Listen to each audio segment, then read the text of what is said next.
Quelle joie d'être ici ensemble. Quel beau temps de louange nous avons eu ce matin. Amen. Dieu est fidèle, il est bon, il est juste, il est véritable.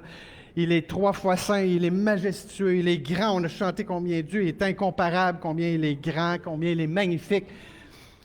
Et dans le message aujourd'hui, c'est un peu la même chose aussi qu'on va voir, combien Dieu est grand. Combien il est digne de louange, combien on doit aborder ce Dieu avec ce Dieu trois fois saint avec toute la crainte de l'Éternel, le respect qu'on doit donner au Seigneur. Alors peut-être avant d'aller plus loin, juste un petit mot pour vous dire qu'à la fin du mois, le 28, la fin de semaine du 28, il y a le Forum des évangélistes. Alors c'est une annonce importante, on vous invite vraiment à y participer parce que c'est très encourageant chaque année d'entendre les différents conférenciers, les porte-paroles avec différents ateliers. Ça nous encourage vraiment, puis ça équipe les croyants pour parler du Seigneur à ceux qu'on aime, à nos voisins, à nos collègues de travail, à ceux qui nous entourent. Bref, alors soyez vraiment les bienvenus et simplement allez voir sur le site Internet et puis sur les annonces. Ça doit être inscrit déjà dans le bulletin. Y est-il inscrit dans le bulletin? Je ne l'ai pas lu, ça. Je pense qu'il n'est pas là. Hein? Mais il y a des annonces sur le babillard en arrière. Alors, avant toute chose, j'aimerais vous souhaiter la bienvenue au nom du Seigneur Jésus. Mon nom, c'est Martin. Pour ceux qui ne me connaissent pas, je suis pasteur de l'Église. Et c'est un immense plaisir pour moi de vous accueillir. Puis ceux qui sont en ligne aussi, soyez les bienvenus. Que le Seigneur puisse vous accompagner puis vous donner toute sa grâce. On a beaucoup de gens qui écoutent, qui sont malades, mais qui écoutent en ligne. Alors, merci Seigneur pour ce ministère du live, ceux qui s'impliquent au live en arrière. C'est toujours une bénédiction. Amen. Alors aujourd'hui, on va poursuivre le message que j'ai entamé. Vous rappelez-vous, j'avais un petit animal que j'avais mis sur l'écran là, pour parler du repos. Vous vous en rappelez, hein? Les gens disent « Ah oui, oui, je me rappelle la petite grenouille qui dormait sur un nénuphar au milieu d'un lac, au lac Lachigan, qui mange des grenouilles. » Alors, tel est le croyant qui peut être vu quand il est dans le repos avec le Seigneur. Il peut être entouré de certaines menaces, il peut être entouré de circonstances qui sont plus difficiles, mais il peut rester dans le repos. S'il vous plaît, baissez le son, merci. Alors, aujourd'hui, j'aimerais qu'on fasse juste une petite révision rapidement. On a vu que l'origine du repos était en Dieu, que dès la création, après chaque jour, Dieu a pris un temps pour voir ce qu'il avait créé, puis admirer, puis prendre le temps de s'arrêter pour admirer ce qu'il avait fait. Et au 7e jour, qu'est-ce qu'il a fait? Il a pris un jour de repos. Dans ce premier volet, on avait vu comment le travail était quelque chose de bon pour l'être humain, que c'était avant la chute, le travail était déjà instauré. Mais après la chute, après que Adam et Ève ont mangé du fruit défendu, est venu ce qu'on appelle le labeur, la malédiction du labeur, de travailler fort pour obtenir le même fruit de la terre. Et donc, en Christ, Christ est venu pour nous libérer de ce labeur. Il a pris toutes les malédictions, incluant celle-ci. Et donc, en Christ, le travail est toujours bon. Le Seigneur nous appelle à aller travailler, peut-être même travaillant. Mais on n'a plus le labeur, on n'a plus le fardeau qui pèse sur les épaules de pourvoir nos besoins. Le Seigneur il dit de chercher premièrement le royaume de Dieu et sa justice, et toutes ces choses vous seront données par-dessus. Et donc ça vient confirmer, ça vient expliquer ce passage. Donc, il n'est pas question ici de dire « Ah, ben là, le travail en Christ, on est délivré de toute malédiction, je ne travaille plus, puis Dieu va pourvoir à tous mes besoins. » Non. La parole de Dieu dit aussi que celui qui ne travaille pas ne mange pas. Donc, l'idée, c'est vraiment de remettre en perspective le travail. Dans un deuxième point, on a vu l'ordonnance du repos dans les commandements. Dieu avait ordonné au 7e jour de se reposer, mais pour quelle raison? Quand on regarde dans le Deutéronome chapitre 5, on voit que c'était pour se rappeler ce que Dieu avait fait dans la grande délivrance du peuple juif de l'esclavage en Égypte. Alors, pour se rappeler ce que Dieu avait fait, donc il y avait un but très particulier au repos. Le repos du corps, certainement, s'arrêter, mais le repos de l'âme, le repos de l'esprit, puis en se rappelant que notre Dieu est grand, que Dieu pourvoit tous les besoins, qu'on peut vraiment se reposer en lui. Et c'est intéressant parce que dans le sabbat chez les Juifs, on a vu qu'il y a un sabbat pour le chrétien aujourd'hui. Ce n'est pas le même sabbat de l'époque. Mais à l'époque, dans l'Ancien Testament, le sabbat avait 39 règlements qui entouraient la journée du sabbat. Et un de ces règlements disait de ne pas avoir de conversation qui était chargée, qui pouvait charger l'esprit. C'est intéressant. Les conversations devaient être tournées pour qu'on puisse garder la paix intérieure, garder le repos avec le Seigneur. Amen!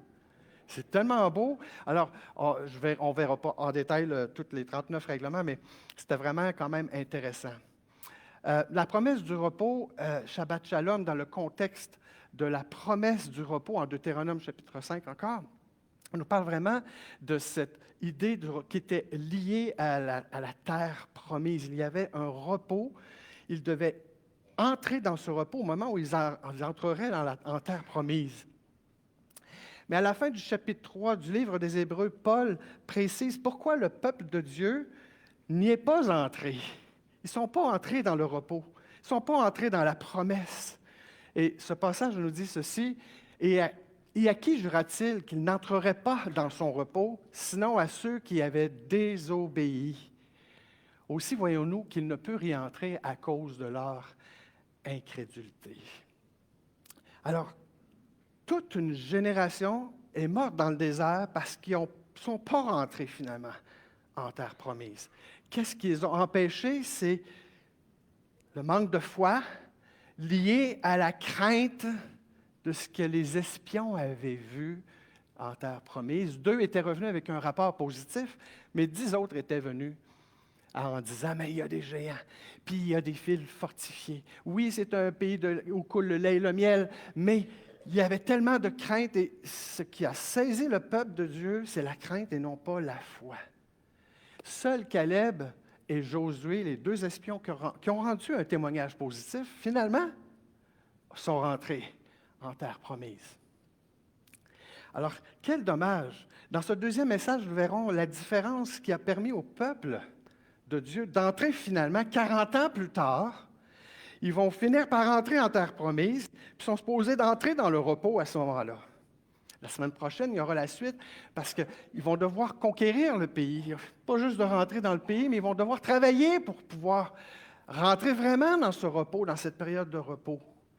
Et donc, cette semaine, on va regarder simplement l'entrée dans la terre promise qui s'est passée 40 ans plus tard. Donc, le message aujourd'hui est basé sur le chapitre 4, verset 11 de Hébreux. C'est la suite du chapitre 4. Le premier message était basé sur le verset 10. « Efforçons-nous donc d'entrer dans ce repos afin que personne ne tombe en donnant le même exemple de désobéissance. » L'incrédulité du peuple les a conduits, les a fait glisser vers la désobéissance. Si je dis, je crois que Dieu est plus fort que tout ce qui est en terre promise, là, les géants, les villes fortifiées, mais ça se pourrait fort bien que ça ait un impact concret sur ma décision de dire, OK, on y va. Alors, je peux croire du bout des lèvres, mais finalement, pas croire tout à fait si je décide de laisser la crainte s'emparer de moi et dire, je n'entrerai pas, parce que pourtant, les Israélites avaient vécu la grande délivrance à coup de miracles. N'est-ce pas? Pouvez-vous m'en nommer juste un? Juste un. OK, l'ouverture de la mer Rouge, la mer des Joncs, oui. Un autre. Ah non, je vous donne une chance. Les grenouilles. Ah, OK, ça c'est dans le Nouveau Testament. Mais oui, merci, ça parle quand même de la grandeur de Dieu, puis de sa force, de sa puissance. Mais oui, effectivement, ils ont vécu la grande délivrance avec les plaies, ils ont été délivrés, et Dieu les a vraiment, de façon exceptionnelle, démontré sa grande puissance. Il n'y avait rien qui aurait dû les empêcher de croire que Dieu pouvait aussi faire face à tous ces obstacles dans la terre promise. Malheureusement, ils ont laissé cette crainte s'emparer d'eux autres. Et le terme ici, efforcer, efforçons-nous donc. Je trouve ça intéressant parce que c'est comme si ça dit travaille pour entrer dans le repos. mais, mais le repos, me semble, ça devrait être ben relax, là, tu vas rentrer dans le repos. Non, non, efforce-toi, travaille fort. Ça veut dire que pour entrer dans le repos, il y a comme un prix. Il y a un prix. C'est le prix de la foi. Puis la foi, c'est pas quelque chose qui est juste, c'est pas juste une réalité intérieure. La foi, c'est aussi un signe visible, qui devient visible. Le signe extérieur de la foi intérieure, c'est l'obéissance. C'est s'engager, c'est de faire des pas de... Alors, on peut avoir la foi intérieure, mais on doit avoir le signe extérieur de la foi qui est démontré par notre engagement dans la sainteté, notre engagement dans la sanctification, notre engagement dans l'action. La foi sans les œuvres, elle est... Alors, je peux avoir la foi, mais si je ne débarque pas du bateau, je ne réussirai pas à marcher sur l'eau. N'est-ce pas? Alors, pour marcher sur l'eau, il faut débarquer du bateau. Je peux dire, oui, oui, Seigneur. Oui, oui. Mais c'est dur.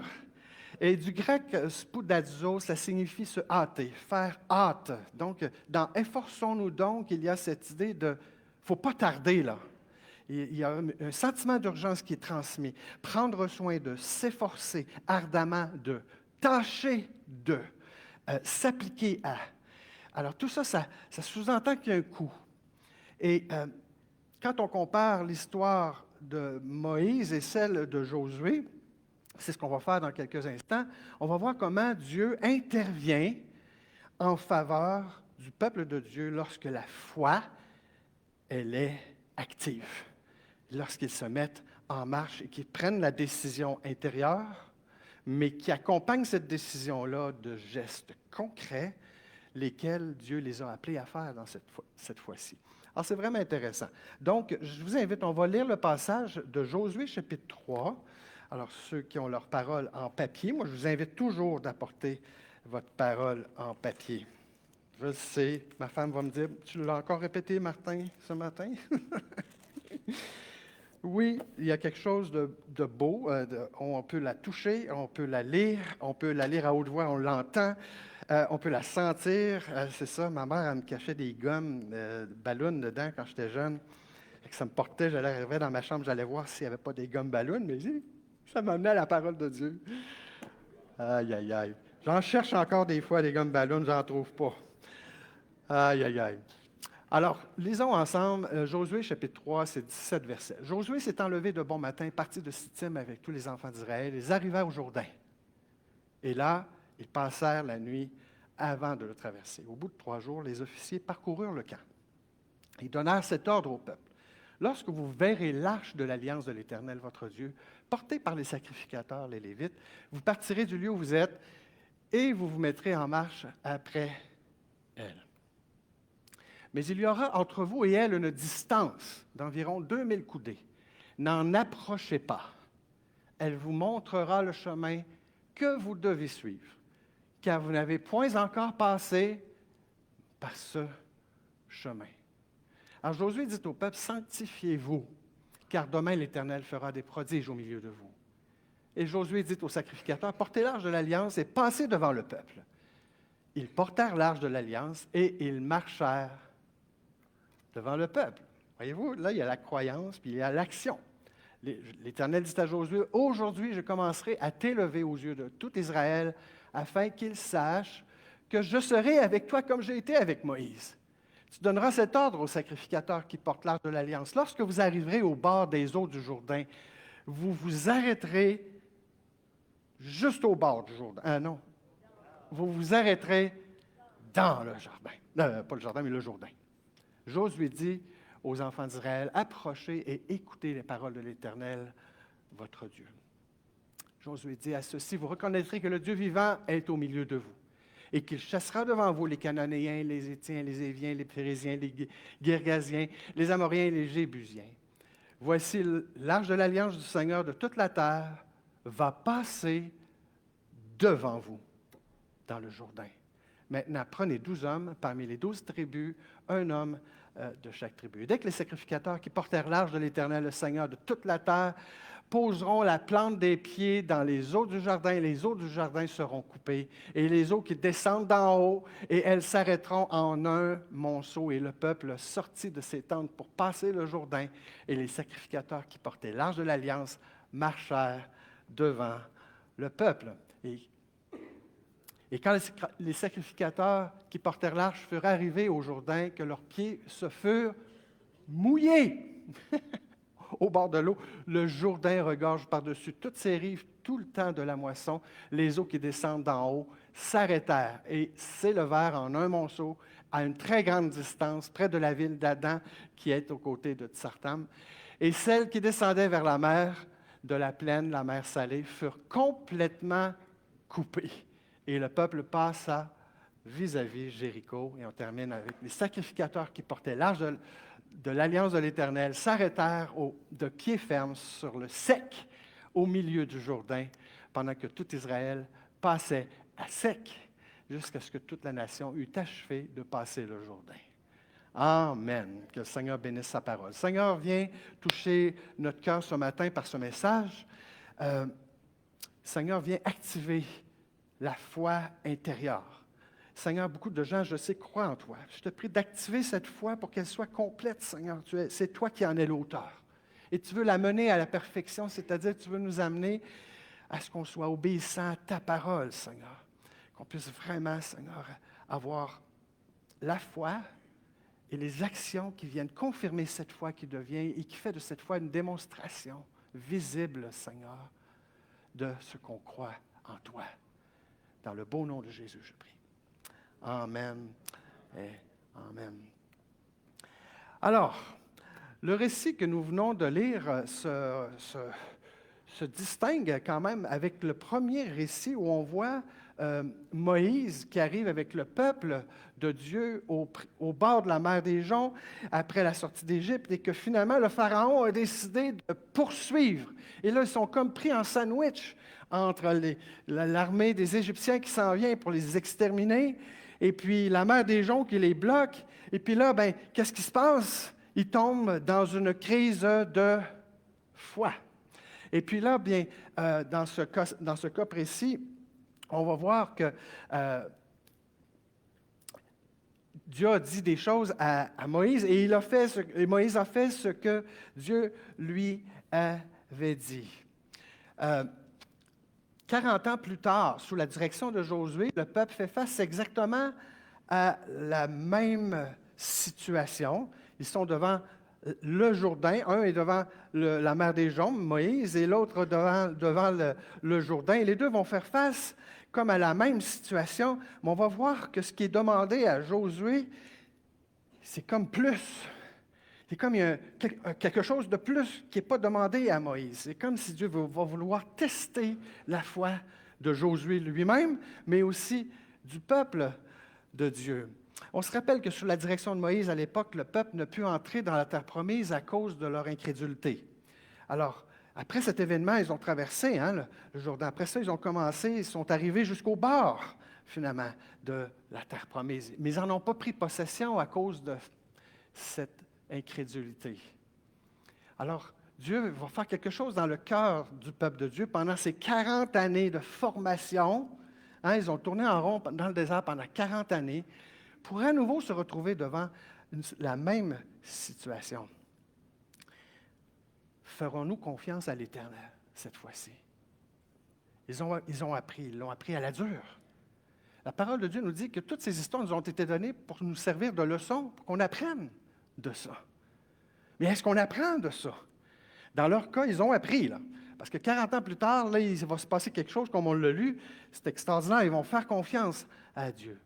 Ferons-nous confiance en Josué aussi, en tant que représentant de l'Éternel, parce qu'ils ont été conduits par Moïse, et Dieu a opéré des grands prodiges et des miracles au travers Moïse. Ça ne devait pas être évident non plus pour Josué de mettre des chaussures d'un grand homme comme Moïse. Il devait sûrement se poser la question, lui aussi. Hey, mais Dieu, tu vas être avec moi? Comment? Mais lui aussi avait quand même été témoin de beaucoup de choses. Il a été formé, il était le serviteur de Moïse. Alors lui aussi a dû se poser cette question. Alors, tous étaient quand même dans un test de foi. Et lorsqu'on est devant un test de foi, c'est encore toujours la même chose qui se passe pour nous aujourd'hui. On peut être paralysé par les craintes, les peurs, mais on peut être libéré en laissant le Seigneur agir. C'est ça qu'on va voir à travers ce passage. Juste un petit comparatif. Alors Moïse, dans le fond, il est né hébreu. Chez les Hébreux, il a été sauvé des eaux. Son nom veut dire sauver des eaux. Hein, sa mère l'a sauvé de finalement l'extermination des enfants qui avait été ordonnée par le Pharaon. Et puis il a été sauvé par la princesse qui l'a ramassé finalement. Il est devenu prince d'Égypte. À l'âge de 40 ans, il a pris conscience de son appartenance avec le peuple juif. Il a voulu prendre la défense d'un Hébreu, puis il a tué un Égyptien. Il a pris la fuite et il devint fugitif à ce moment-là. Il s'est ramassé dans une contrée lointaine et il devint berger pendant 40 autres années. Et c'est à l'âge de 80 ans que finalement il était appelé par l'Éternel au buisson ardent à sortir le peuple de Dieu de l'esclavage en Égypte. Voilà, ça c'était l'appel de Dieu. Dieu lui a demandé de sortir le peuple, de conduire le peuple juif, de le sortir du pays d'Égypte. Alors Moïse, il incarne la loi qui ne sauve pas. Moïse, à qui les lois ont été données de la main même de Dieu. Alors il incarne, quand on parle de l'Ancien Testament, on parle de la loi de Moïse. Bon, à cause d'un événement dans sa vie où il n'a pas agi comme Dieu l'avait demandé, il n'a pas pu rentrer en terre promise, mais cela devait se passer pour être comme une figure nous permettant de comprendre qu'on ne peut pas être sauvé par l'observance de la loi. Et là, Dieu va appeler un autre homme qui, lui, incarne pas la loi. Il incarne la foi. Il est le chef, hein? Il est un commandant des armées. Quand on l'apprend à le connaître en Exode chapitre 17, il vient de combattre les Amalécites. Et là, Josué n'est pas le même leader, et pas le même type de leader non plus que Moïse. C'est un homme différent. Et Dieu va appeler cet homme-là à faire entrer le peuple de Dieu finalement en terre promise. Il incarne la foi. Il est celui qui incarne la foi qui sauve. D'ailleurs, son nom veut dire l'Éternel sauve. Il est un des 12 espions, je l'ai mentionné, commandant des armées. Il a monté au Sinaï avec Moïse. Alors Dieu va se servir de cet homme-là pour amener le peuple finalement en terre promise. Un qui était sous la loi et l'autre qui va d'une façon préfigurative, hein, c'est une préfiguration finalement de Jésus qui nous amène dans le royaume de Dieu, un royaume qu'on peut avoir accès par la foi seulement. Sans la foi, il est impossible d'avoir accès à cette grâce, car c'est par la grâce que vous êtes sauvés par le moyen de la foi. Alors la foi, c'est la base. Vous allez me dire, mais oui, c'est la base, on en parle tout le temps. Oui, on en parle tout le temps, parce que la foi, ce n'est pas juste ce qu'on croit, mais c'est aussi ce qu'on fait qui va démontrer ce qu'on croit.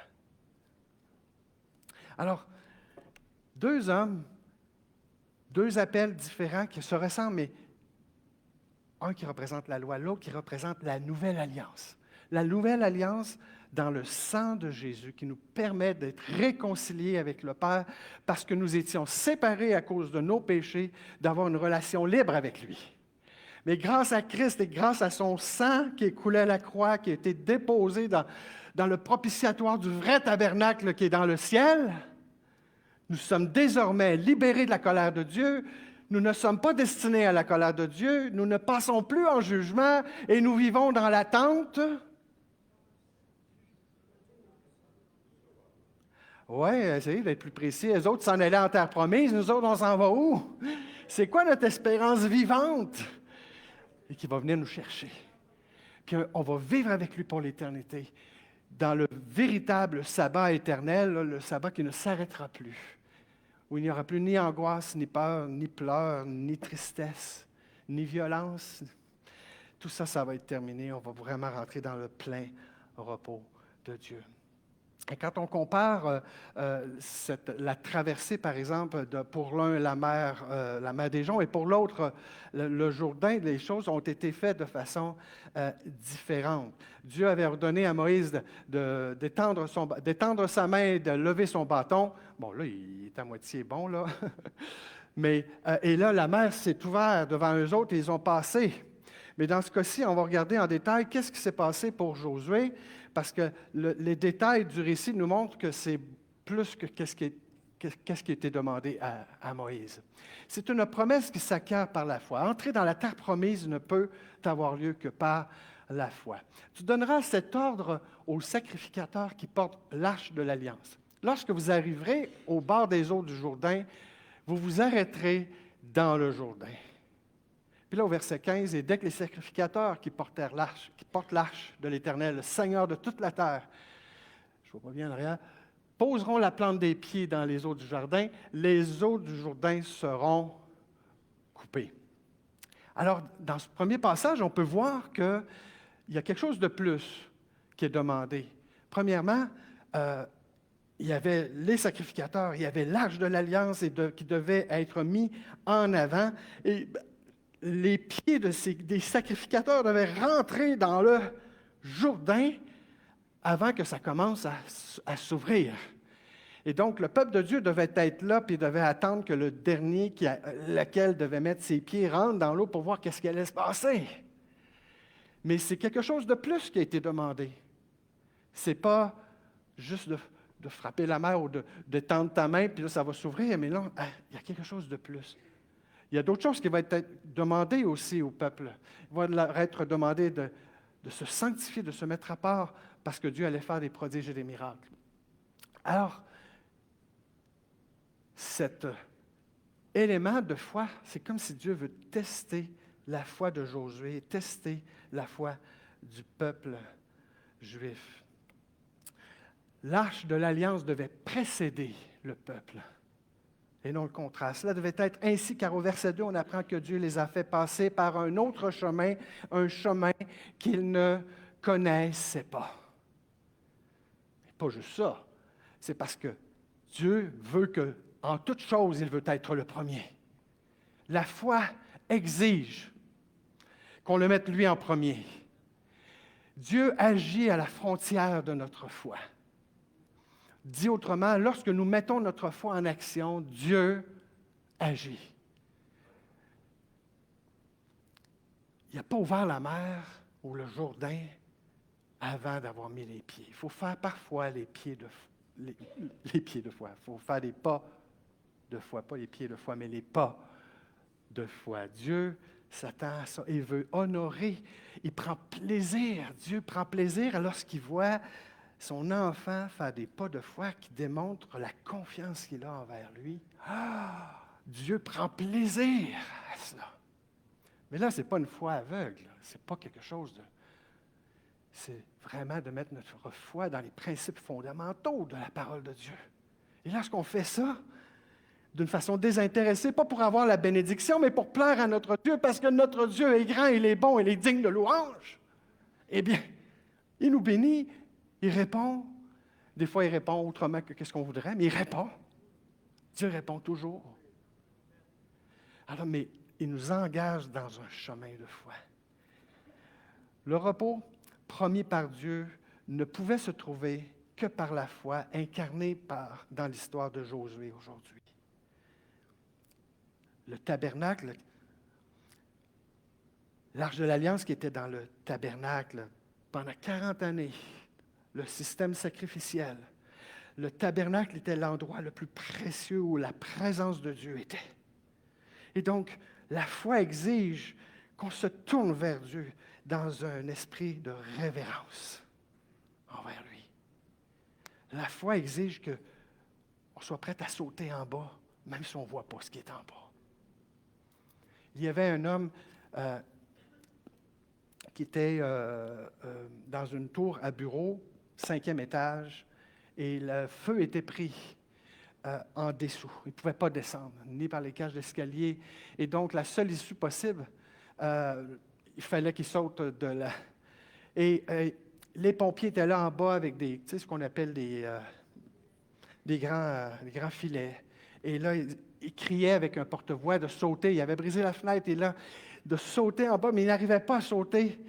Il n'arrivait pas, il était paralysé par la peur, par la crainte. Et même si le pompier disait, mais c'est certain que vous allez être attrapé, faites-nous confiance, faites-nous confiance. Et là, il ne réussissait pas à donner sa confiance. Son père, qui habitait pas tellement loin, entend les sirènes, entend ce qui se passe, puis il décide d'aller sur place, puis s'aperçoit que c'est la tour de son fils, où son fils travaille. Et là, il va voir les pompiers, puis il leur dit, donnez-moi le porte-voix, que mon fils puisse entendre ma voix. Et aussitôt que le fils qui est dans la tour à bureau, qui était paralysé par la peur, qui ne voulait pas descendre, qui ne voulait pas sauter, aussitôt qu'il a entendu la voix de son père, qui a dit, mon fils, saute, tout va être correct, vas-y, tu peux y aller. Il ne s'est pas battu. Il a simplement sauté parce qu'il a fait confiance dans la voix de son papa. Ça vient avec l'intimité avec Jésus. Quand on développe cette intimité avec le Seigneur, avec Dieu, il nous délivre de nos craintes. On peut entendre sa voix. Il nous parle à travers sa parole. D'ailleurs, l'Arche de l'Alliance, c'est quoi qu'il y avait dedans? Vous en rappelez-vous, qu'est-ce qu'il y avait dedans? L'étape de la loi, hein, qui représente la parole de Dieu. Ah, une urne pleine de manne qu'il avait reçue pendant 40 ans dans le désert, puis finalement, là... Alors, tout pointe vers Jésus. On va en parler plus la semaine prochaine, mais tout pointe vers Dieu, vers Jésus. Le Seigneur veut pourvoir tes besoins. Il nous a pourvu la parole de Dieu. Il veut qu'elle soit au centre de nos vies. On veut mettre notre confiance en lui, être prêt à sauter, à faire confiance à la voix du Père. Mais pour ça, il faut l'entendre. Et le salut, hein, l'entrée en terre promise se fait au travers la foi, au travers Dieu lui-même. La parole de Dieu déclare que la foi, c'est la ferme assurance des choses qu'on espère. Hein? Une démonstration de celles qu'on ne voit pas. Si vous regardez des versions versions de français courant ou encore la transcription parole vivante, donne une explication comme quoi la foi, elle devient visible par l'obéissance. Hein? Lorsqu'on obéit, ça démontre notre engagement de foi. Alors, l'expression visible d'une réalité intérieure, c'est notre obéissance. Mettre Dieu en premier dans nos vies. J'aimerais vous faire part de deux ou trois observations à travers.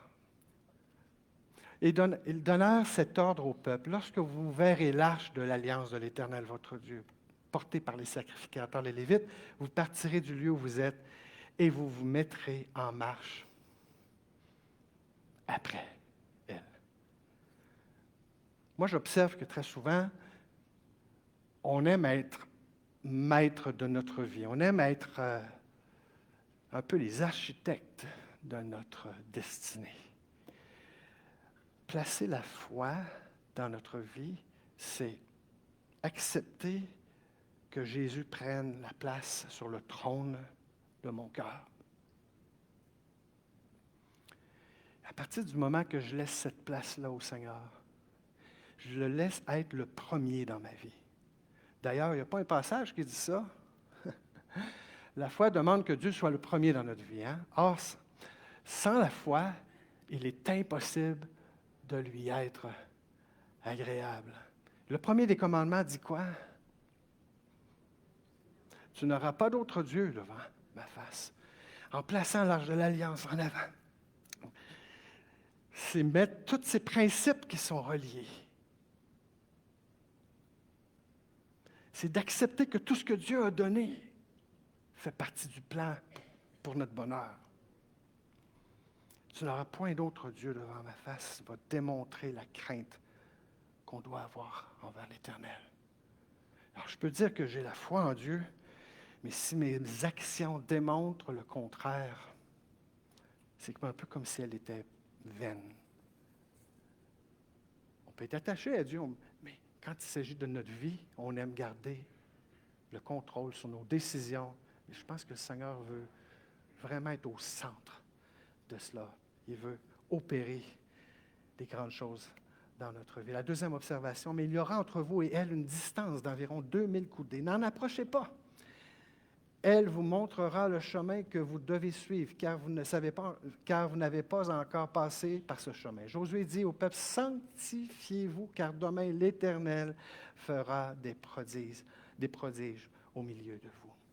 Cette distance, on peut voir, c'est juste des images, hein? Vous savez, c'est pas, ça a toujours ses limites. Mais on voit les sacrificateurs qui portent l'arche, et on voit le peuple de Dieu qui est en arrière et qui observe cette distance qui est demandée par l'Éternel et qui parle de se sanctifier, hein? De se purifier, de se préparer dans la crainte de l'Éternel, de marcher dans ses voies. C'est tout ça que ça parle. La distance nous parle de la sanctification pour nous. Dans le royaume incarné par la foi, le royaume de Dieu auquel on a accès, nous amène à la sanctification. Je ne peux pas dire j'ai la foi en Dieu puis marcher dans mon ancienne manière de vivre. Christ est mort pour nos péchés. Il a souffert. Son corps a été brisé. Son sang a été versé pour nous. C'est à grand prix qu'il nous a rachetés. On ne peut pas, après avoir été sauvés, continuer à marcher comme notre ancienne manière de vivre. Le Seigneur nous engage dans ce chemin de sanctification. Recherchez la sanctification sans laquelle personne ne verra le Seigneur. Le Seigneur t'a peut-être sorti de l'Égypte. Il veut t'amener en terre promise, et en terre promise, il veut t'amener à quoi? À marcher, excusez. À marcher dans ses voies, à se mettre à part. Et cet aspect-là est tellement évident avec ce passage. On devait respecter cette distance. Vous savez, personne n'avait le droit de toucher à l'Arche de l'Alliance. C'était la présence de Dieu. Là. Il y en a qui sont morts parce qu'ils ont osé toucher, parce qu'ils n'étaient pas dignes, ils ne pouvaient pas, ils n'étaient pas autorisés à toucher. Mais dans le Nouveau Testament, la traversée de l'Arche qui nous amène jusque dans la terre promise est une préfigure de Jésus qui nous amène dans le royaume de Dieu. Et nous avons un libre accès auprès du Père par le sang de Jésus.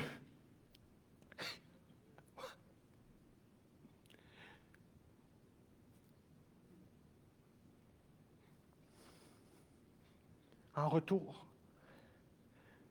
marcher dans ses voies, obéir au Seigneur est notre juste part. Puis on l'a fait de façon imparfaite. Mais là, on compte sur la grâce de Dieu. Le trône de la grâce. C'est un libre accès que nous avons. Une troisième observation. Quand les sacrificateurs qui portaient l'arche furent arrivés au Jourdain et que leurs pieds se furent mouillés au bord de l'eau, au verset 16, je passe tout de suite, les eaux furent complètement coupées. Alors, on peut voir par ce verset que lorsque la réalité intérieure de la foi, accompagnée des gestes extérieurs d'obéissance, bien, il y a un effet visible. Celui qui marche en Christ voit la transformation que Dieu fait dans sa propre vie. Vous savez, un homme qui donne sa vie au Seigneur, c'est quasiment impossible, avec le temps, là, c'est quasiment impossible que la femme ne voit pas dans son mari tous les changements que Dieu a faits à travers des mois, des semaines, des mois, des années. Mais si après 15 ans, 20 ans, on est encore au même point, c'est parce qu'il y a quelque chose qu'on n'a pas compris, là. Seigneur, à la frontière de la foi, la réalité intérieure, le Seigneur nous amène à marcher, à se sanctifier, se mettre à part et à marcher dans l'obéissance. Rechercher la sanctification. Et là, ça devient visible. Alors, ce troisième observation, la marque distinctive de la sanctification s'exprime par l'obéissance, dans l'obéissance. Mettez en pratique la parole et ne vous contentez pas de l'écouter. Jacques nous rappelle aussi que la foi sans les œuvres, ça ne vaut absolument rien. De même que les œuvres sans la foi, ça va ensemble. C'est impossible de les dissocier. À quoi sert-il à quelqu'un de dire qu'il a la foi s'il n'a pas les œuvres, dit Jacques chapitre 2. Les croyances sans l'obéissance concrète des principes fondamentaux de la parole de Dieu ne servent pas à grand-chose finalement. Moïse, par qui est venue la loi, n'a pu entrer en terre promise à cause de l'incrédulité. 40 ans plus tard, la foi active du peuple de Dieu les a amenés à pouvoir entrer, mais en observant les ordres et les commandements de l'Éternel.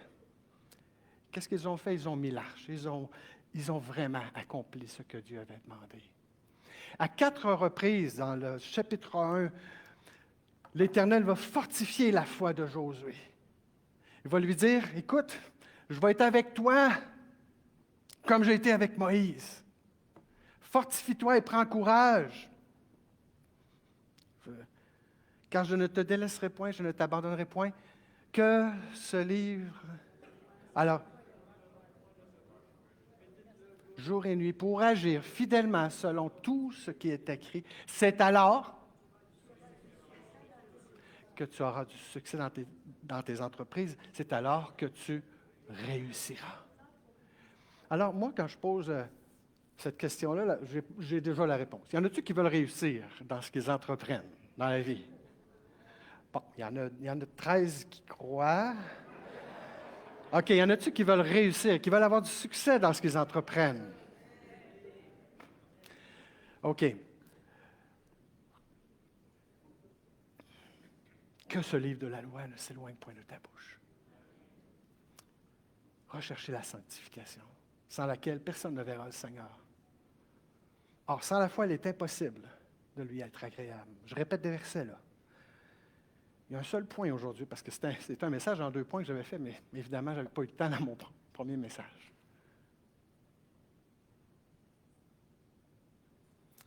Mais la marque distinctive de la foi intérieure, c'est notre obéissance. Il ne faut pas qu'on manque ça. Et la foi, on ne peut pas être sauvé si on n'a pas la foi. C'est par la grâce que vous êtes sauvés par le moyen de la foi. Cela ne vient pas de vous, c'est un don de Dieu. Je ne sais pas si vous avez entendu parler dernièrement dans la presse. Moi, le titre m'a vraiment surpris. Je pense que c'était le 12 février. Je vais vous le montrer dans quelques instants. On disait qu'il y avait un homme qui avait sauvé 2,4 millions de personnes. Je me disais, tabarouette, c'est pas pire. Il rapproche un peu Jésus, mais pas tant que ça, là. Mais il y a 2,4. Comment un homme peut avoir sauvé 2,4 millions de personnes? Donc là, je lis l'article. Puis là, on l'appelle l'homme au bras d'or. Le bras d'or. Monsieur James Harrison a donné de son sang 1173 fois. Puis à cause de ça, ça a sauvé 2,4 millions d'enfants.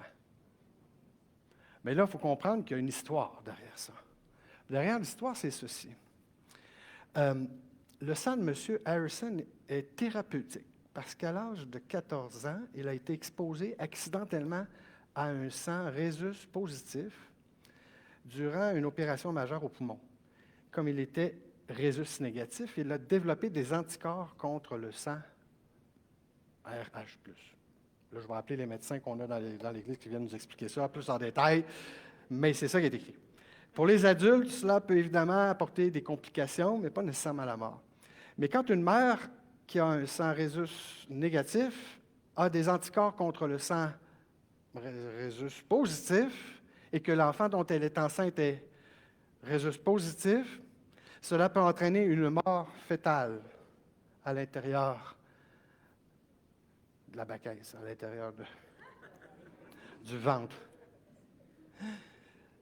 Ou laisser de graves séquelles, nous dit l'article. Il faut alors faire une transfusion sanguine, qui est une opération quand même assez risquée, par l'entremise du cordon ombilical, qui est faite à la 26e semaine. Alors qu'il était jeune, James Harrison a compris qu'il avait des anticorps. Il avait 14 ans quand ça s'est passé, puis il s'est dit, mais Colin, si je peux sauver des vies avec ça, puis il a commencé par une première donation de son sang.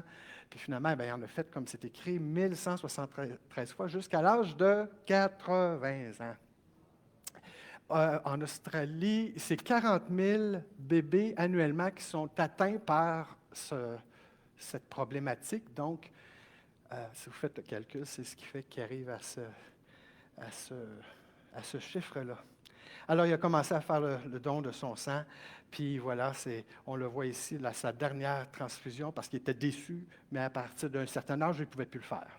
Mais wow, 2,4 millions à cause de son sang précieux, hein, qui... Et là, vous me voyez venir, hein?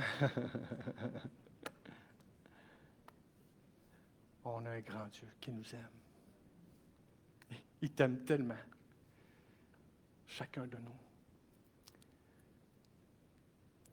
Il veut pour toi rien d'autre que la terre promise, le ciel qui est notre espérance vivante, frères et sœurs. Rien d'autre que ça. Il veut le meilleur pour toi. On s'en va vers cette destinée. Toutes les personnes qui un jour, devant la fatalité du péché dans notre vie, on reconnaît, moi je l'ai fait, puis je le fais encore. Je dis, Seigneur, je te demande pardon pour mes fautes.